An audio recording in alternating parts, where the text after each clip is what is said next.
Si ahora nos vamos a la ciudad de Victoria, ahí está el señor Carlos Pérez. Hola Carlos, ¿cómo te va? Hola Carlos, ¿cómo te va? Hola, buenas tardes, Marcelo, Néstor, ¿cómo andan? Hola, buenas tardes, Hola, Carlos. buenas tardes, Carlos. Buenas tardes, ¿cómo les va? Bien, bien, muy bien. ¿Usted? Muy bien, ¿usted? Bien, bien, por suerte. No hace tanto frío hoy. Sí, acá igual, acá está Sí, muy acá lindo el igual, acá clima. está muy Recién lindo el estábamos clima. Recién dando los estábamos datos dando del los clima. datos del clima. Está como para comer mandarina en la vereda. No sé si en Paraná lo hacen.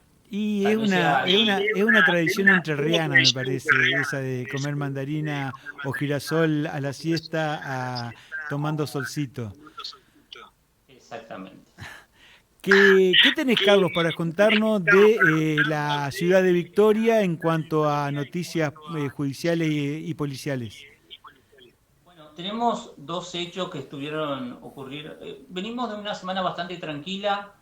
La semana pasada un joven victoriense se encadenó en el juzgado de familia porque no puede ver a sus hijos. Es una situación que viene hace un tiempo. En este caso, la mamá se llevó a los hijos a provincia de Buenos Aires, por lo que nos decía el padre, esta no es la primera vez que la mamá se va de la casa, otra vez se ha ido sola, otras veces se ha llevado a los chicos. Él había solicitado a la justicia una restitución de los chicos o por lo menos un régimen de visita. La justicia ese día le denegó el pedido que él había hecho a la justicia y por este motivo decidió encadenarse en la reja de la casa donde funciona el juzgado de familia en la ciudad de Victoria.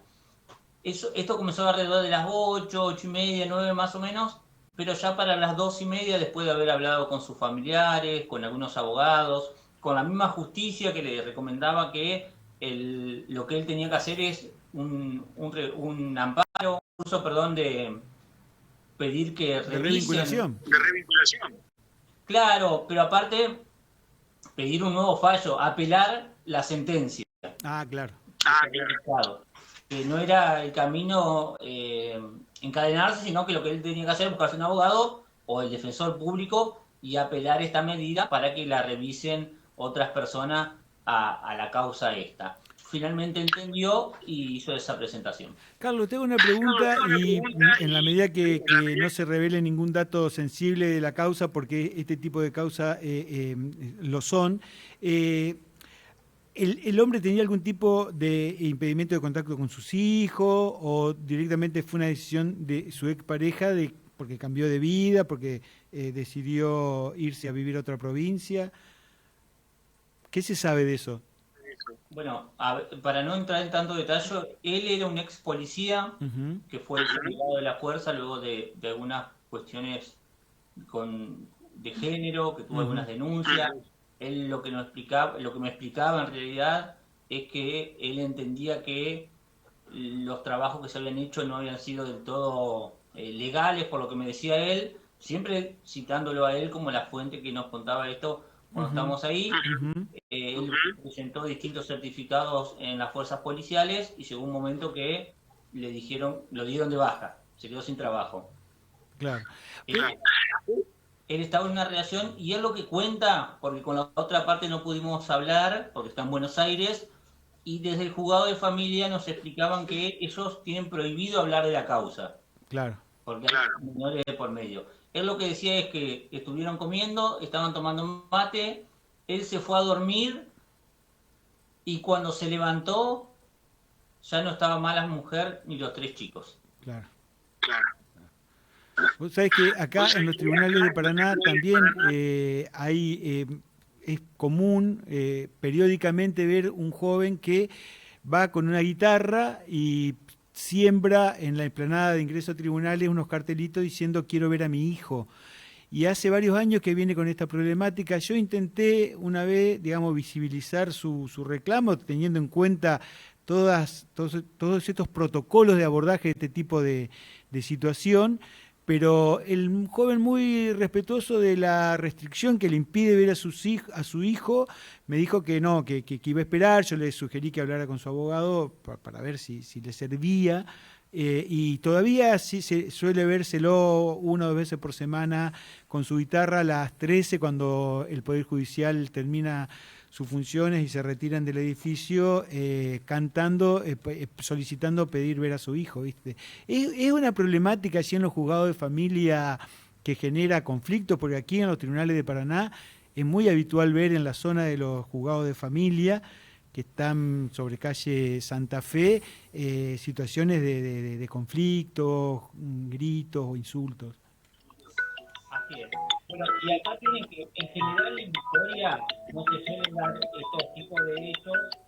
Justo me están dando una llamada por eso. Está solicitado, Carlos. Ya, pero bueno, no se suelen dar este tipo de hechos en la ciudad de Victoria. No se escucha, Carlos. Y se está filtrando el audio del teléfono cuando nosotros preguntamos. A ver, aguántame. Ahí tenemos un pequeño inconveniente con la comunicación. Ahí estaba hablando Carlos acerca de un conflicto familiar similar a uno que ocurre aquí en la ciudad de Paraná. Uno de los tantos, ¿no? Uno de los tantos que por lo menos se hace visible. Se hace visible, sí.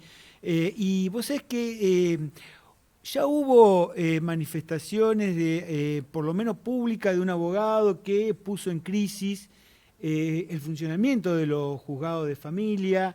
Hubo incluso sanciones que se solicitaron para este abogado de Paraná, que según lo último que hablé con él, no había tenido ningún trámite, no se había logrado continuar con ahí lo tenemos nuevamente a Carlos.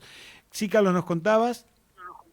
Te decía que esto no es muy común acá en Victoria, esto de personas encadenándose, y por lo que siempre hemos escuchado, siempre se intenta dar una revinculación con los padres, tanto con el papá como con la mamá o con algún familiar. En este caso, no pudimos dar la causa en realidad. Cuando fuimos a hablar con parte de la justicia de familia, decían, mirá, no te podemos dar, porque aparte me mostraron el protocolo que tienen ellos para la hora de actuar, y en el punto 1 ¿no? Decía claramente, en caso de ser remitido a otro juzgado, el otro juzgado deberá garantizar el correcto resguardo de los datos.